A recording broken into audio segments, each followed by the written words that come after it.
پرسپولیسیا حرف نزنی. رامی رضاییان تو پرسپولیس بود قدیما دیگه، سال 1395 بود، داشت فقط گریه میکرد چون نبرد. حالا حداقل اومده استقلال قهرمان جام حذفی شده، شما سال پیش قهرمان چی شدی؟ به خاطر تولید مثل قهرمان جام رمضان شدیم، پس انقدر کری نخونیم برای ما. بعد دارن میگن تو سوپر جام شما 2-1 باختین. آقا سال پیشو خودتون بگین.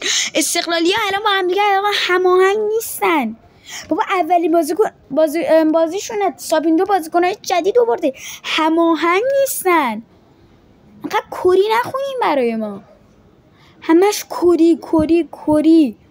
بعد تنها جمله پرسپولیسیا اینه که میگن شما 3 سال پیش قهرمان هیچی نشدین، حداقل سهمیه ما که گرفتیم. 3 سال پیش سهمیه گرفتیم، اما شما سال پیش چیزی گرفتین؟ چی گرفتین؟